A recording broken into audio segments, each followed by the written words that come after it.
अस्सलाम वालेकुम व्यूअर्स। आज मैं आपके लिए चिकन मलाई कुल्फ़ी की रेसिपी लेके आई हूँ।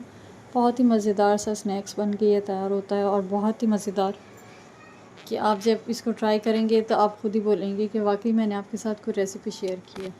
बहुत ही आसान रेसिपी है। इसमें चिकन जाएगी और इसमें कुछ हम वेजिटेबल्स ऐड करेंगे और चीज़ भी शामिल करेंगे। बहुत मज़ेदार ये बन के तैयार होता है। इस रमज़ान में लाजमी ट्राई कीजिएगा और इसको लंच बॉक्स के लिए भी ज़बरदस्त आइडिया है ये। और इसके अलावा आप इसको बनाकर फ्रीज़ भी कर सकते हैं। सबसे पहले पैन के अंदर मैंने 3 खाने के चमचे ऑयल लिया है। कुकिंग ऑयल ले लीजिएगा। इसके बाद इसमें मैंने मक्खन शामिल किया है 2 खाने के चमचे भर के। मक्खन से पहले ऑयल लाजमी डाला जाता है क्योंकि मक्खन डालने से फ़ौरन ये जलने लगता है, तो इसलिए इसको ऑयल के साथ ही इस्तेमाल किया जाता है। अब जैसे ही हमारा मक्खन मेल्ट होने लगेगा तो इसमें मैं शामिल करूँगी फ्रेश पिसा हुआ लहसुन और अदरक का पेस्ट। आप चाहें तो चॉप भी इसमें शामिल कर सकते हैं, चॉप किया हुआ पेस्ट भी डाल सकते हैं, दोनों ऑप्शंस है आपके पास। आधा आधा चाय का चमचा डाल दीजिएगा, ज़्यादा नहीं डालना। इसके बाद इसको हल्का सा इसके अंदर फ्राई कर लेंगे। बहुत ही मज़ेदार और एक इसका बड़ा ज़बरदस्त सा एक इसकी मक्खन का टेस्ट आता है। आगे चल के इसमें और भी चीज़ें जाएंगी जिससे इसका जो टेस्ट है ना वो बहुत ही ज़्यादा मज़ेदार बन के तैयार होगा। तो लास्ट में इसको ट्राई कीजिएगा। इसके बाद मैंने इसमें शामिल किया है प्याज। एक छोटी प्याज दे के इसको चॉप करके डाल दिया है। इस तरह से शामिल कर दीजिएगा। इसके बाद इसको थोड़ा सा कुक करेंगे, बहुत ज़्यादा ओवर कुक नहीं करना कि इसका कलर चेंज हो जाए। उसके बाद इसमें मैंने शामिल किए हरी मिर्चें, ये बारीक वाली हैं, आधा चाय का चमचा। ये स्पाइसी हैं बहुत ज़्यादा, या फिर अपने टेस्ट के हिसाब से डाल दीजिएगा। हल्का सा इसको इसके अंदर पका लेंगे प्याज के साथ। और इसके बाद मैंने उबाल के रखी हुई चिकन, इसको सिरका और थोड़ा सा नमक डाल के उबाल के श्रेड कर लिया। बिल्कुल बारीक जैसे रेशे होते हैं ना, इस तरह से रेशे कर लें। हड्डी वाला गोश्त ले लें या बोनलेस ले लें, जैसे भी आप जो है ना लेना चाहें, लेकिन मैंने हड्डी वाला लिया था। इसका थोड़ा सा स्टॉक मैंने बचा के रख दिया था, तकरीबन 1 कप। ये हम आगे चल के इस्तेमाल करेंगे, तो आपने जो है ना इसका स्टॉक बचा लेना है। अगर स्टॉक नहीं है तो फिर उसके लिए आप क्या चीज़ इस्तेमाल करेंगे वो मैं अभी आगे चल के आपको बताऊंगी जब हम शामिल करेंगे। तो अभी फ़िलहाल हम इसमें डालेंगे नमक। अपने टेस्ट के हिसाब से डालिएगा। उबालते वक्त भी चिकन में डाली थी तो अभी मैंने कम शामिल किए। इसके बाद मैंने इसमें शामिल किए कुटी हुई मिर्च। फ्रेश कूट के डालिएगा, दरदरी होती है ना जैसे, थोड़ी मोटी कुटी हुई, ये शामिल कीजिएगा, पाउडर नहीं डालना। ये डालने के बाद इसमें मैंने डाला है भुना हुआ कुटा हुआ ज़ीरा। ये भी मोटा मोटा कुटा हुआ है। ये भी 1 चाय का चमचा जाएगा, इसमें भर के शामिल कर दीजिएगा। इससे बहुत अच्छा एक फ्लेवर आता है, क्योंकि उबली हुई चिकन होती है ना तो इसमें एक स्मेल होती है। लेकिन उसको स्मेल को भी ख़त्म करने के लिए मैंने आपको बताया कि इसमें सिरका या फिर नींबू का रस थोड़ा सा डाल दिया करें उबालते वक्त। तो चिकन को जब फ्रीज़ भी करेंगे ना हम, तो जब भी इसमें स्मेल नहीं आएगी।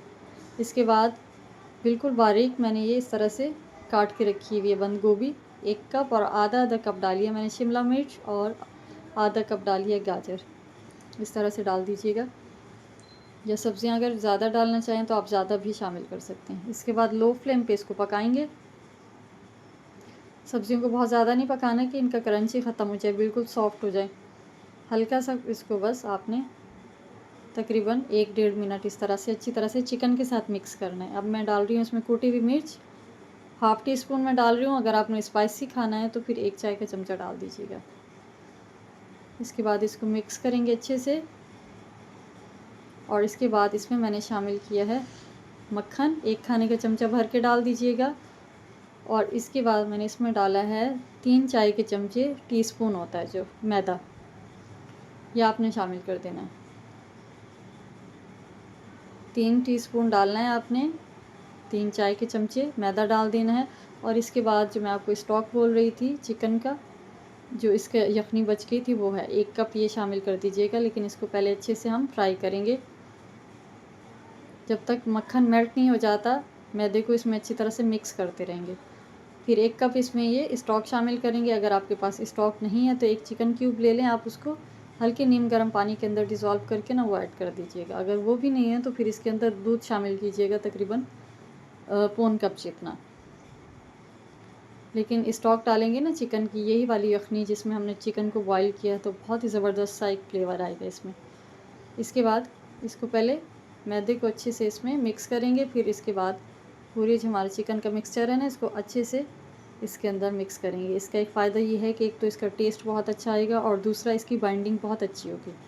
इसको जब हम कुक करेंगे ना, तो ये हमारे जो है ना, जिस शेप में भी आप इसको बनाएं तो ये खुलेंगे नहीं और अच्छी सी एक इसमें बाइंडिंग आ जाएगी, थिकनेस होगी। अच्छी तरह से इसको मिक्स करेंगे और इसके बाद अब मैंने इसमें शामिल किए हैं टिन पैक वाले कॉर्नस होते हैं ना, जो स्वीट कॉर्न मिलते हैं, ये शामिल किए मैंने आधा कप। अगर हैं तो डाल दें, नहीं हैं तो स्किप कर दें। आधा कप शामिल कर दीजिएगा और इसके बाद इसको मिक्स करेंगे। अब फ्लेम मैंने मीडियम से थोड़ा सा ज़्यादा किया हुआ है, हाई की तरफ। बहुत ज़्यादा हाई भी नहीं है लेकिन थोड़ा सा ज़्यादा है, ताकि इसके अंदर जो मॉइस्चर है ना स्टॉक का, या अभी हम क्रीम शामिल कर रहे हैं तो इसका मॉइस्चर ख़त्म हो जाए। आधा कप मैंने इसमें क्रीम शामिल की है, ये पैकेट वाली क्रीम है। आप चाहें तो घर में जो होती है ना मलाई दूध के ऊपर, वो भी शामिल कर सकते हैं, लेकिन अच्छे से पहले उसको फेंट लीजिएगा उसके बाद। और अब मैंने ये फ्रिज में से निकाल के रख दी थी, इस तरह से ना बिल्कुल जम गई है। ये पिज़्ज़ा चीज़ होती है ना, श्रेड की भी जो मिलती है वो है। तकरीबन 1 कप आपने इसके अंदर ये शामिल कर देनी है। इसके बाद आप इसको मिक्स करेंगे।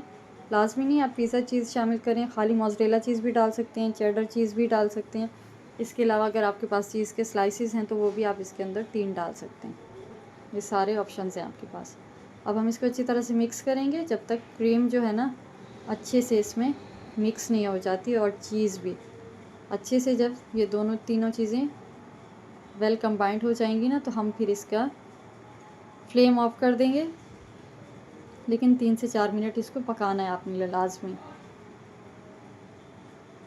रेसिपी आपको कहीं भी अच्छी लगती है तो लाइक करना मत भूला करें और चैनल को सब्सक्राइब कर दिया करें और बेल आइकन का बटन लाजमी प्रेस कर दिया करें, क्योंकि इस तरह की रेसिपीज़ मैं डेली बेसिस पे ला रही हूँ रमज़ान की वजह से। वैसे भी लंच बॉक्स के लिए बच्चों के लिए जो है ना, ये बेस्ट आइडियाज़ हैं, जो बच्चे सब्ज़ी वब्ज़ी नहीं खाते।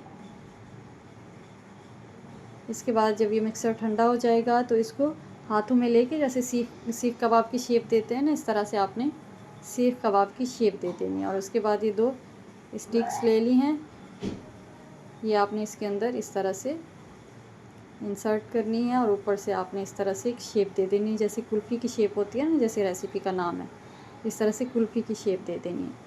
अब हमने मैदा डाला है इसमें और इसको अच्छी तरह से कुक किया है, चीज़ भी डाली है ना, तो ये बहुत अच्छी सी इसमें एक बाइंडिंग होगी। ये खुलेंगे नहीं बिल्कुल। फ्राई भी हम करेंगे, जैसे भी आप इसको फ्राई करें तो ये बहुत अच्छे से फ्राई हो जाएंगे। सारे तैयार कर लीजिएगा। इसके बाद मैंने 3 अंडे फेंट लिए हैं और इसको अच्छी तरह से पहले अंडे में डिप करना है आपने। स्टिक से इसमें नहीं जा रही थी तो चमचे की मदद से ऊपर से मैंने अच्छे से इस तरह से इसको डिप कर दिया। इसके बाद ब्रेड क्रम्स है बिल्कुल बारीक किया हुआ, इसके अंदर फिर इसको अच्छी तरह से ऊपर से कोट करेंगे और इसको लो फ्लेम पे, बहुत ज़्यादा गरम नहीं है तेल, हल्का दरमियाना गरम होना चाहिए तेल, इसके अंदर इसको फ्राई करेंगे तकरीबन 6 से 7 मिनट बिल्कुल लो फ्लेम पे।